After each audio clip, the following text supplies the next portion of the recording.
Assalamualaikum warahmatullahi wabarakatuh. Salam sukses selalu anak-anak.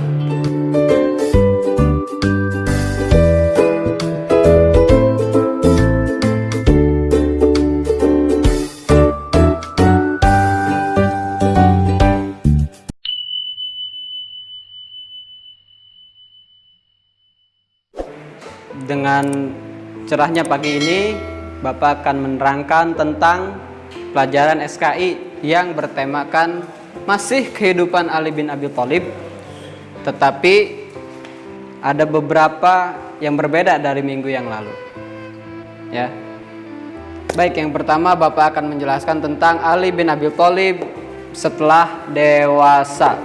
Kalau minggu yang lalu Ali bin Abi Thalib masih kanak-kanak dan masih usia remaja, tapi kali ini Bapak akan menerangkan tentang Ali bin Abi Thalib setelah dewasa, ketika berumur dewasa ini ya, ketika berumur dewasa. Oke. Semakin dewasa, keimanan Ali bin Abi Thalib semakin mantap. Ya, semakin mantap, semakin kuat. Ya, kemantapan tersebut membuat Ali bin Abi Thalib semakin dikenal banyak orang. Ya, tanggung jawab yang ia pikul, ya, kemudian menjadi semakin berat. Tanggung jawabnya semakin berat. Kenapa? Karena Islam sudah semakin meluas. Islam semakin meluas, begitupun tanggung jawab Ali bin Abi Thalib bertanggung jawab dengan hebat, ya, bertanggung jawabnya sangat luar biasa atas tugas yang diembannya. Beberapa ujian yang merupakan pengorbanan untuk Islam, antara lain, nah yang pertama, menjadi perisai. Ali bin Abi Thalib menjadi perisai. Ya, menjadi perisai. Apa? Tameng. Melindungi Rasulullah Shallallahu Alaihi Wasallam. Ketika sebagian kaum muslimin, ya, umat Islam berhijrah ke Madinah, ya kan? Berhijrah ke Madinah, kaum kafir Quraisy semakin marah dan memusuhi Nabi. Kenapa? Karena kaum kafir Quraisy tidak senang terhadap dakwahnya Rasulullah, dakwahnya Nabi Muhammad mengenai Islam.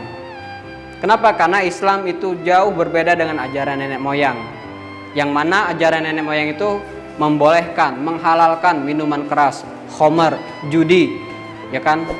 Menyembah berhala. Berbeda dengan ajaran Islam yang jauh dengan ajaran nenek moyang sebelumnya. Rasulullah mengajarkan bahwa Tuhan itu hanya yang satu, yaitu Allah Subhanahu wa Ta'ala. Mengharamkan khamar, mengharamkan judi, ya, mengundi nasib, itu ya diharamkan oleh Rasulullah SAW. Nah, itulah ajaran Islam yang mengharamkan khamar, minuman keras, ya kan, judi, pengundian nasib dan sebagainya yang diharamkan oleh ajaran Islam, sehingga ajaran Islam dibenci oleh para suku Quraisy dimanapun mereka berada, ya, selalu menyerbu pasukan Rasulullah, pasukan kaum muslimin.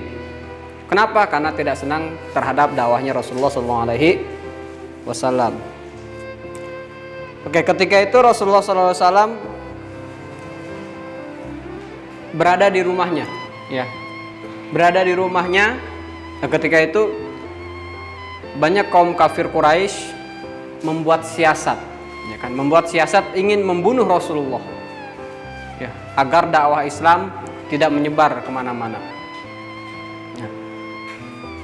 Sehingga ketika kaum kafir Quraisy itu mereka bersiasat, ya, membuat perencanaan pembunuhan terhadap Rasulullah, maka turunlah petunjuk dari Allah melalui malaikat Jibril, ya, agar Rasulullah meninggalkan tempatnya yang ia diamkan, agar pergi meninggalkan kota.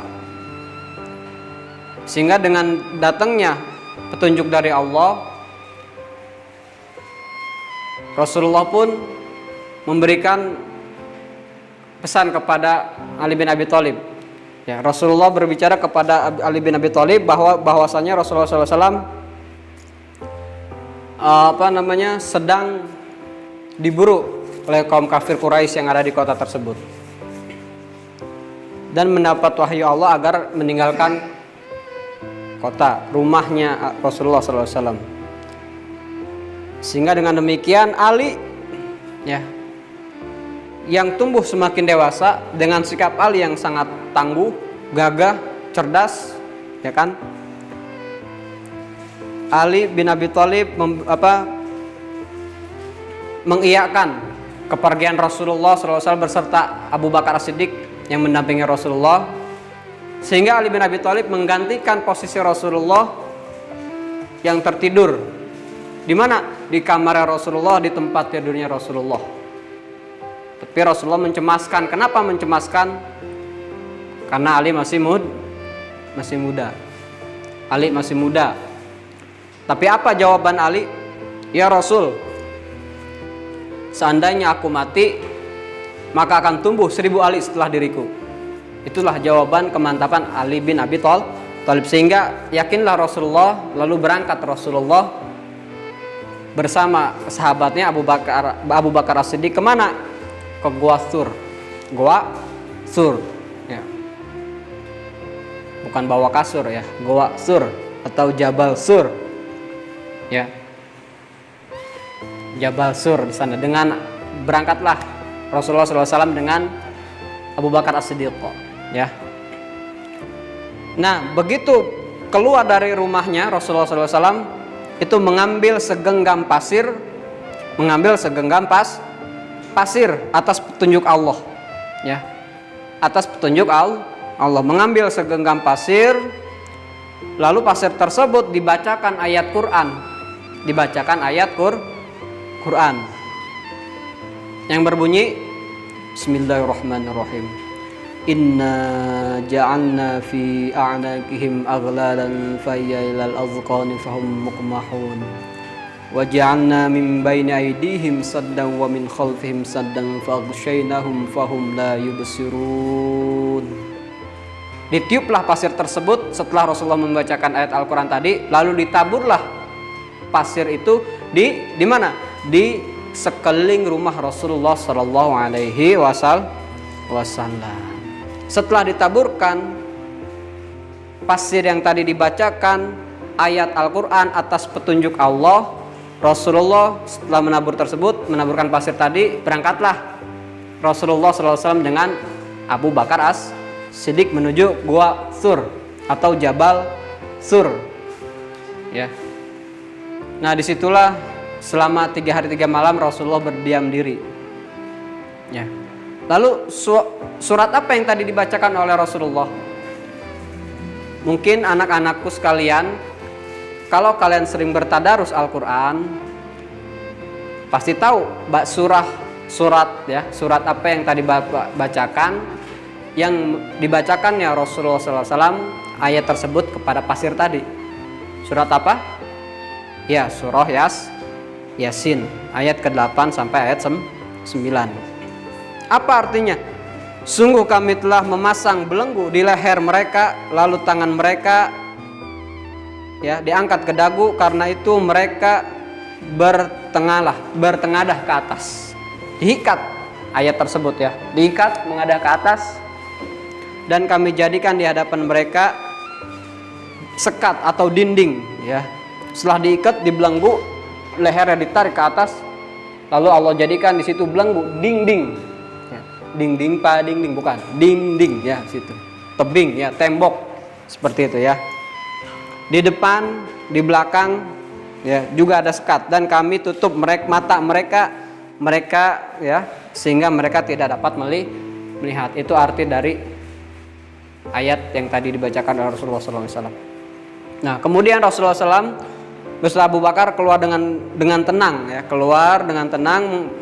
menuju Gua Sur.